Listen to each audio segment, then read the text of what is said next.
तो आज की हमारी वीडियो होने वाली है अल्पाइन जोन के बारे में। हमने 2 वीडियो पीछे भी बनाई हिमालयस के बारे में, जिसमें हमने शिवालिक और लेसर हिमालय के बारे में पढ़ा।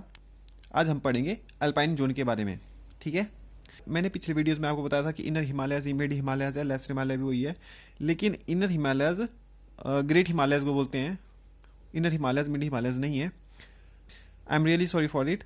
तो जो ग्रेट हिमालयस हैं उनको इनर हिमालयस बोलते हैं। ये जो ग्रेट हिमालयस हैं इन्हीं को हिमाद्री भी बोलते हैं, ठीक है। ये ग्रेट हिमालयस क्यों हैं? क्योंकि इनकी ऊंचाई जो है बहुत ज़्यादा है, जैसे 4500 मीटर से ऊंचे हैं ये, ठीक है। ये नॉर्थ ऑफ पीर पंजाल, पीर पंजाल के उत्तर की दिशा में है। जैसे ग्रेटर हिमालय हो गया, जांस्कर हो गया, ये पीर पंजाल और धौलाधार के नॉर्थ में उत्तर की तरफ है, ठीक है। अब हम इनको मैप पे भी देखते हैं तो ज़्यादा समझ आएगा। ये है हिमाचल का मैप, ठीक है।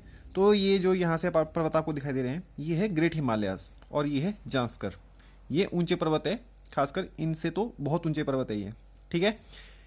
ये है ग्रेट हिमालयस। ये इसको आप देखोगे तो कहाँ पर है ये ज़्यादातर? ऐसे चंबा में भी है, ये लाहौल स्पीति में भी है, किन्नौर में भी है, ठीक है। तो ग्रेट हिमालयस 3 डिस्ट्रिक्ट्स में है। हिमाचल की 3 डिस्ट्रिक्ट्स में ग्रेट हिमालयस है, चंबा, लाहौल स्पीति और किन्नौर। और इसमें ये जो जांस्कर है, ये लाहौल स्पीति और किन्नौर को तिब्बत से अलग करता है, ठीक है। क्योंकि ये पर्वत बहुत ऊंचे हैं तो आप इसमें ये देखोगे कि इसमें पासिस भी है, इसमें दर्रे भी आएंगे। क्योंकि ऊंचे पर्वत है, आप आसानी से क्रॉस नहीं कर पाओगे, दर्रों की जरूरत पड़ेगी।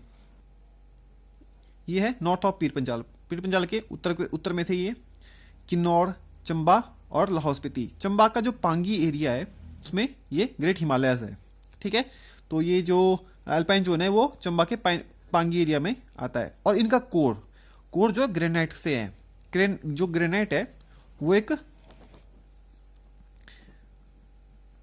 इग्नियस रॉक है, मतलब कि आग्नेय चट्टान है। कौन? ग्रेनाइट। हमने देखा था कि जो शिवालिक थे वो अनकंसोलिडेटेड डिपॉजिट थे, मतलब कि पक्के नहीं थे, कच्चे थे।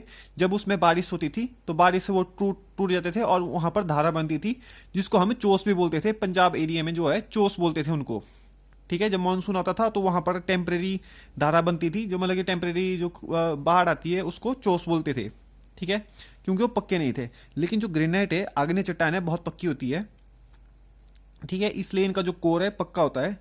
और दूसरी बात, ये जो इग्नियस रॉक है, मतलब कि ये मैग्मा से बनी हुई है। तो आप देखोगे ये जो इग्नियस रॉक है इसमें जीवाश्म नहीं होते हैं, फॉसिल्स नहीं होते इग्नियस रॉक में। ये आपको तब समझ में आएगा जब आपने रॉक चैप्टर पढ़ा होगा। मैं आपको वो भी बताऊंगा आगे आने वाले वीडियो में हम वो चैप्टर भी पढ़ेंगे। यहाँ पर क्या उगाया जाता है? यहाँ पर ड्राई फ्रूट उगाए जाते हैं, ठीक है। यहाँ पर स्नोफॉल भी होता है, ठीक है। और अक्टूबर से लेकर मार्च अप्रैल तक ये जो एरिया बिल्कुल बंद हो जाता है, यहाँ पर आवाजाही बंद हो जाती है, ठीक है। पूरी दुनिया से ये हिस्सा कट हो जाता है स्नोफॉल में, जब अक्टूबर से अप्रैल तक होता है, ठीक है। चंबा में कुछ पासेज है, जैसे साच पास, चीनी, चोबिया और कुगती पास। हम इसके बारे में और डिटेल में पढ़ेंगे आगे आने वाले चैप्टर में। अभी मैं जस्ट ओवरव्यू दे रहा हूँ आपको। लाहौल स्पीति में भी कुछ पासेज है, जैसे रोहतांग हो गया, कुंजुम हो गया, बड़ा लाचा, हमटा, चंद्रखेरनी, ठीक है। इसके अलावा यहाँ पर जांस्कर रेंज है। जांस्कर रेंज जो है स्पीति और किन्नौर को तिब्बत से अलग करती है, ठीक है। पीक्स मतलब कि चोटियाँ, शिल्ला और रियो फर्ग्याल, ये कुछ चोटियाँ हैं जो जांस्कर रेंज में है। और जांस्कर कहाँ पर थी? आपने देखा उसको किन्नौर में थी, किन्नौर और तिब्बत को अलग कर रही थी, ठीक है। ये था हमारा अल्पाइन जोन के बारे में, ठीक है। Thank you.